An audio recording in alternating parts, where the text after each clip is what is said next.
Puis-je présenter mon épouse? Chérie, voici frère Leroy et Paul Cobb de Los Angeles en Californie. Très heureuse de vous avoir dans notre maison, frère Cobb. Frère Branham, dans vos deux grandes campagnes de Los Angeles, au Calvary Temple, nous avons remarqué que le Seigneur Jésus-Christ a travaillé avec vous d'une façon tout à fait spéciale, avec ses merveilleux dons, le discernement des esprits et des cœurs des hommes, aussi bien que les maladies du corps et les signes miracles. Nous voudrions, frère Branham, en entendre davantage au sujet de ce ministère unique que le Seigneur vous a donné.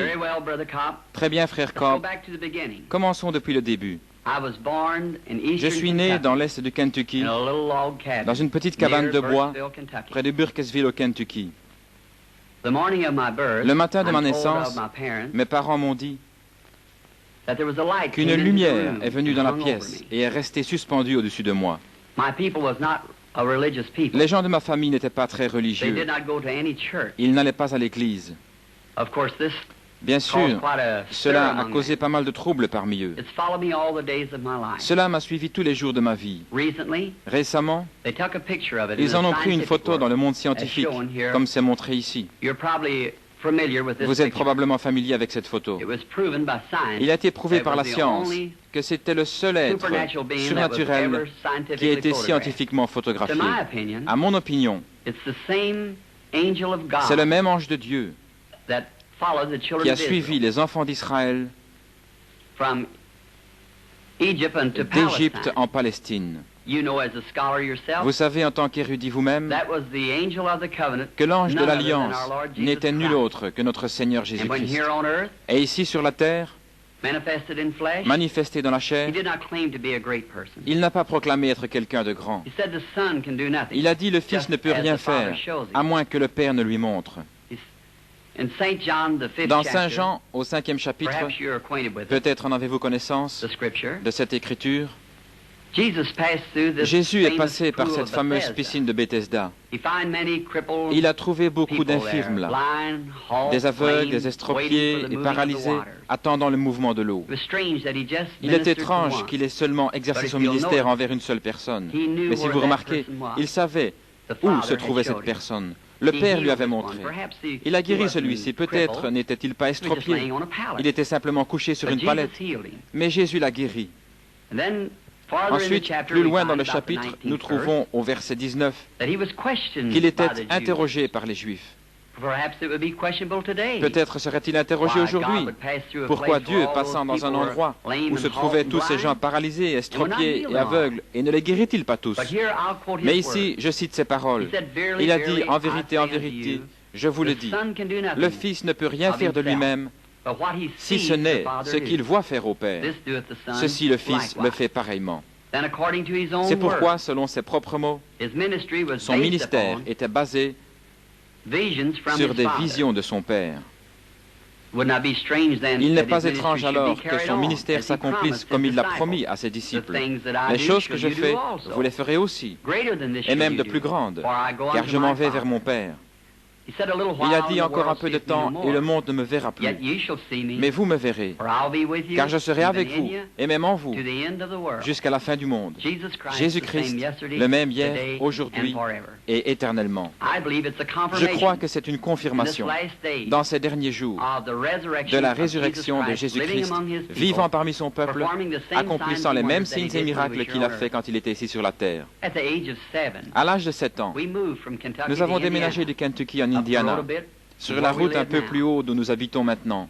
Nous allions chercher notre eau à l'époque d'un puits situé dans un bloc de la cité derrière la vieille maison de campagne. Un bel après-midi de septembre, en revenant de la pompe avec de l'eau, il y avait un grand peuplier imposant qui se trouvait à mi-chemin entre la pompe et la maison. En passant là, il y a un tourbillon de vent dans l'arbre. Ce que nous appelons ici un tourbillon de vent. Eh bien, ce n'était rien d'étrange pour cette époque de l'année dans cette région du pays, mais cela restait dans l'arbre, cela ne partait pas. Je me suis arrêté pour voir ce que c'était, et une voix me parla, disant, « Ne fume jamais, ni ne bois ou souille ton corps en aucune manière, car il y aura un travail pour toi à accomplir quand tu seras plus âgé. » Effrayé. Ce n'est pas un mot à utiliser. J'ai couru rapidement à la maison, disant à ma mère qu'un homme m'avait parlé d'un arbre. Eh bien, elle pensa que j'étais nerveux et elle me mit au lit. Mais à partir de là, des visions commencèrent à venir. Et quand cela vient sur moi, cela produit une vision. Je peux alors dire aux gens ce qui ne va pas avec eux, ce qu'ils doivent faire dans la vie et le péché qu'ils gardent dans leur vie. À l'âge de 37 ans, un soir, je priais dans ma chambre.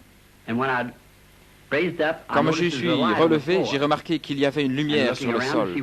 Et en regardant pour voir d'où cela venait d'en haut. La colonne de feu se tenait juste en haut. Elle projetait une lumière sur le sol. J'entendis quelqu'un s'approcher.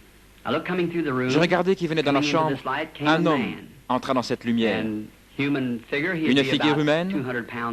Il devait peser environ 100 kilos. Il avait des cheveux foncés jusqu'à ses épaules, un teint olive, il était pieds nus. Bien sûr, j'étais effrayé. Il me dit, ne crains pas. Dès que j'entendis cette voix, j'ai su que c'était la même voix qui m'avait toujours parlé. Mais c'était la première fois que je le voyais sous une forme humaine. Il dit, je suis envoyé de la présence de Dieu pour te dire que tu dois prier pour des gens malades. De grands signes et prodiges suivront ton ministère. Tu prieras pour des rois et des monarques, etc. Je lui ai dit que j'étais un homme pauvre, que je n'avais pas l'instruction, que je ne serais pas capable de faire ce travail. Il a dit, comme Moïse a reçu 2 signes de la confirmation de son ministère, que je recevrais 2 signes. L'un serait de prier pour les malades, les miracles, et l'autre serait de connaître le secret même du cœur des gens. Je lui ai dit que j'avais prié à ce sujet, que les gens m'avaient dit que c'était du diable, le ministère. Il fit référence à de nombreuses écritures, comme Philippe, trouvant Nathanaël et Nathanaël venant vers Jésus. Lorsque Jésus lui a dit où il se trouvait, quand il était sous l'arbre, lorsque Nathanaël l'a trouvé. Et beaucoup d'autres écritures, comme la femme au puits, comment ses péchés lui furent révélés. Lorsque Jésus lui dit qu'elle avait 5 maris, elle courut dans la ville et dit, c'est le Christ. Il fit référence à beaucoup d'autres écritures. Je lui ai dit que j'irais. Il me donna l'assurance qu'il serait avec moi, toujours. Comme vous savez, frère Cobb, et le monde le sait, de grandes choses se sont produites dans le ministère. Nous pensions à ce qu'étaient ces visions, savoir si je m'en souvenais longtemps. Il y a quelque temps, j'en ai une. Il y a 14 ans, pour être exact, d'un petit garçon mort sur le côté de la route, touché par une voiture et tué. Il devait être ressuscité des morts. Eh bien, j'en ai parlé à tout le monde. Cela a été prophétisé à travers les États-Unis et au Canada. Des milliers de Bibles avaient cela écrit sur la page de garde, que cela aurait lieu.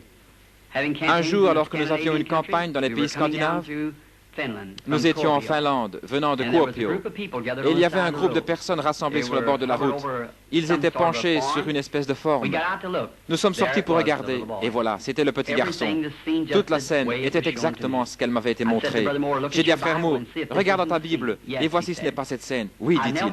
Je me suis agenouillé et j'ai demandé à notre Seigneur Jésus de confirmer sa parole qu'il m'avait montrée et qu'il m'avait dit qu'il allait se produire. Le petit garçon fut ramené à la vie par notre Seigneur Jésus. Il est en vie et en bonne santé aujourd'hui. Frère Cobb, voici quelques-unes des choses que notre Seigneur Jésus fait aujourd'hui dans le ministère qu'il m'a confié.